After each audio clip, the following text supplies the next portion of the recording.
and ultimately, to an almost embarrassing degree, at the end you look back and you go, well, I've written these, in this movie, 8 very different characters, and yet they're just all me.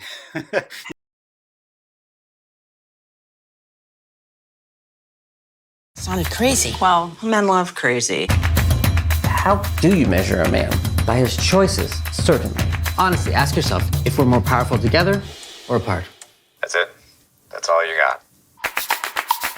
Are you in love with this person? How'd she blow your mind? Ooh la la, what happens at the bar and grill stays at the bar and grill. It's a red flag. I mean, red flag. Hey, everyone. Jim Alexander, Real Talk. It's all the A's today. Alexander, Avi, Annie, Andrew.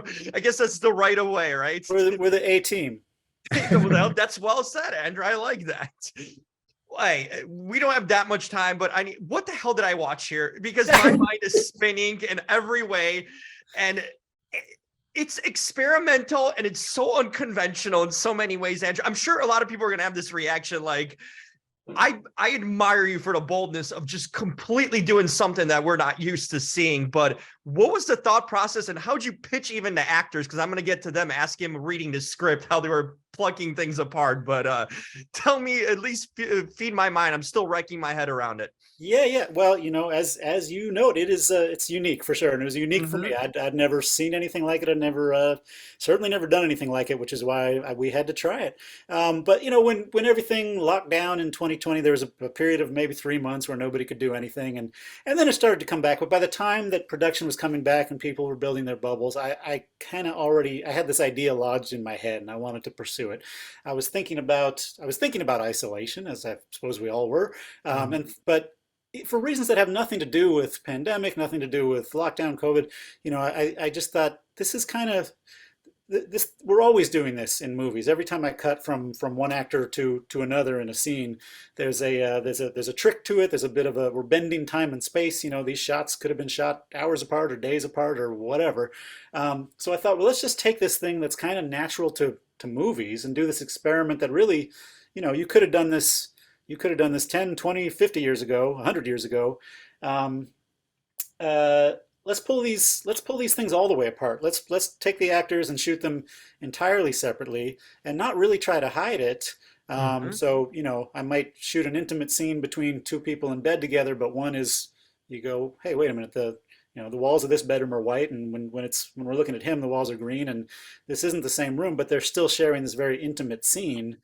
It's a bizarre way to work, but from that crazy formal constraint, I started to think about trust and faith, right? Because this was going to be a crazy trust exercise. So I started thinking about these characters and these relationships of extreme trust and faith, and then hearing those voices in my head, building the scenes, building the relationships between the scenes, and then I needed amazing and very, very patient actors to figure it out with me. Exactly. I'm going to get to these amazing patient actors. Avi, you're on the phone most of the time. It feels like I'm eavesdropping on a conversation I shouldn't eavesdrop in, but as an actor too, well, first of all, in the script, as an actor, it's tougher, I'd imagine, to do a scene like that by yourself, in a sense, not working off another actor, but also on a phone, and to make it seem like we are eavesdropping on your conversations, watching it. How did you kind of process it all from script to screen to make something very normal and natural, what we do in our daily lives, kind of reflective back at it?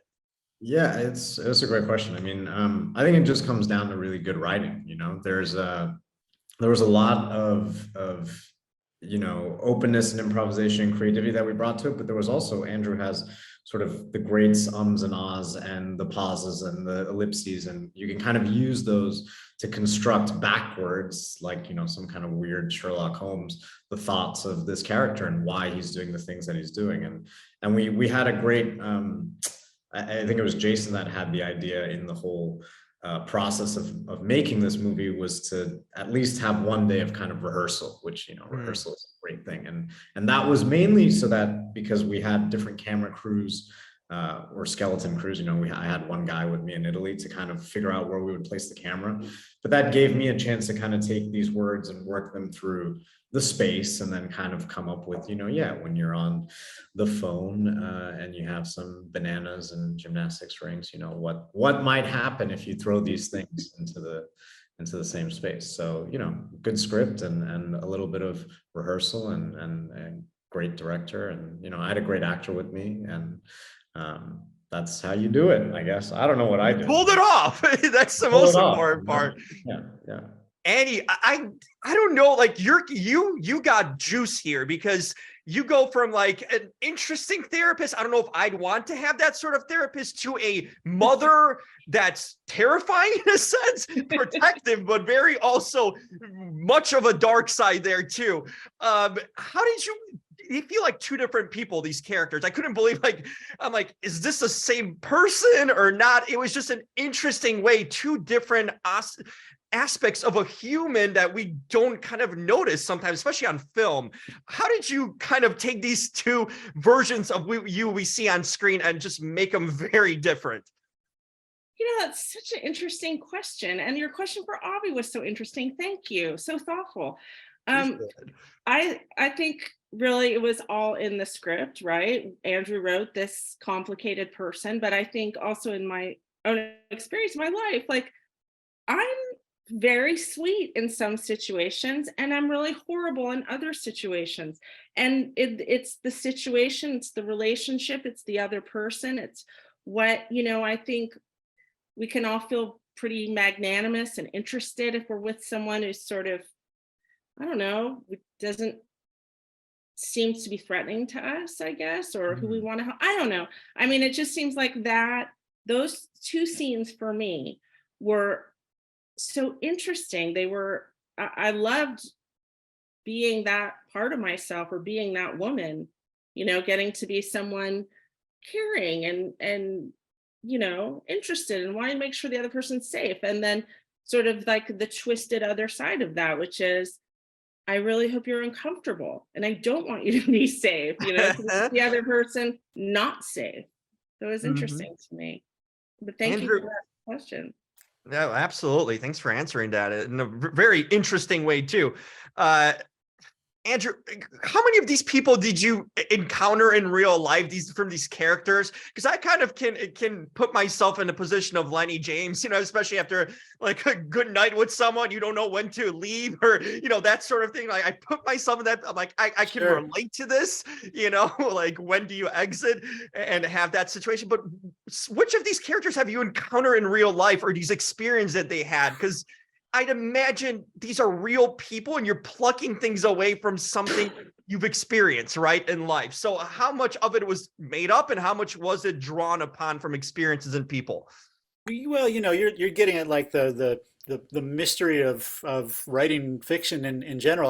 I don't know. I don't even know if I can answer that. I think the longer I've been doing it, the less I understand where these voices come from. I think, you know, because none of it's, I've even when I was making movies that were kind of maybe more resembled my life, or were about, you know, confused young people when I was a confused young person.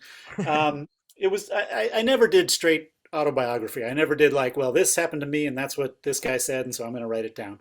It's always this strange process of just kind of, you know, just trying to tune yourself into something and seeing what comes in over the transmitter. Ultimately, I think you pour everything into it. You know, everyone you've ever met, every experience you've ever had has a way of bubbling up in these characters. But I'm rarely drawing on anything too direct. And ultimately, you know, to an almost embarrassing degree, at the end you look back and you go, well, I've written these, you know, in this movie 8 very different characters, and yet they're just all me.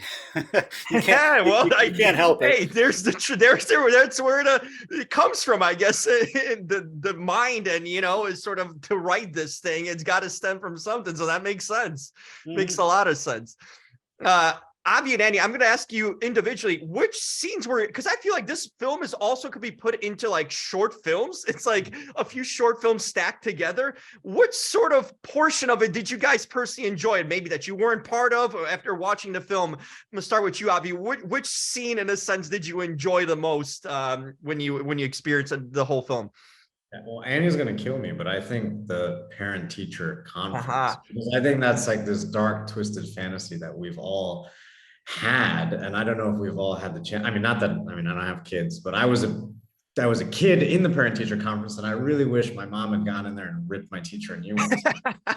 And I know that she didn't because she was kind and respectful and whatever, but I thought that that scene on its own was exactly the other side of the mirror that I always wanted to see. And I remember reading the script and I was like, oh, who's gonna get to do this? They're gonna have Uh-huh. the greatest time. And I'm so glad it was you, Annie.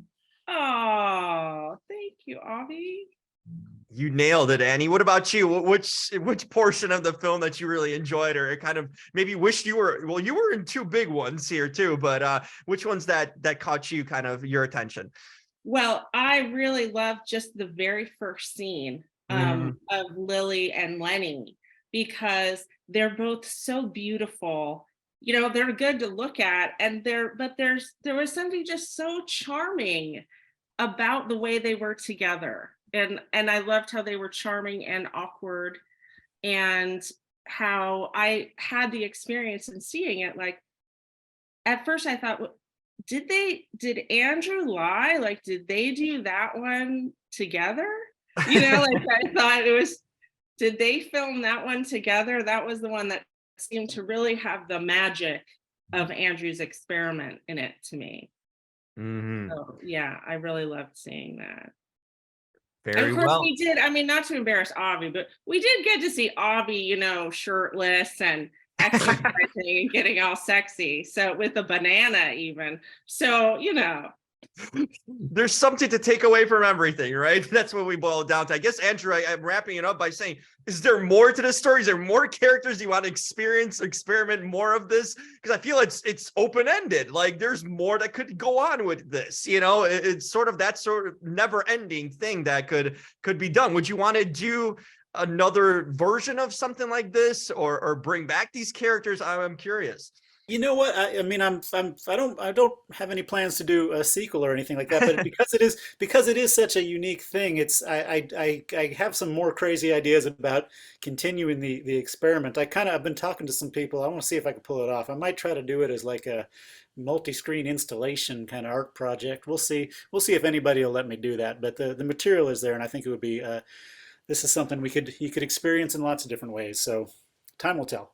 There you go. Well, they let you do this one. So, like I That's said, right. I Thank you. appreciate the boldness and something that's unconventional. It's cool because we get to learn something by seeing something that's not kind of conditioned, that we're conditioned to seeing or experiencing. So with a movie like this, you're always kind of surprised scene to scene what's going to happen. So I said, I didn't know what I just watched, because it was just so, it caught me off guard, so it's cool that you were able to do that, and I like that you have that spirit, and hopefully you get to do more of stuff like this. So, and you guys partake in things like that as actors. It's really cool that you were willing to take on the challenge, because it's not easy work doing this heavy monologue stuff, especially in scenes by yourself. So everyone, well done all around.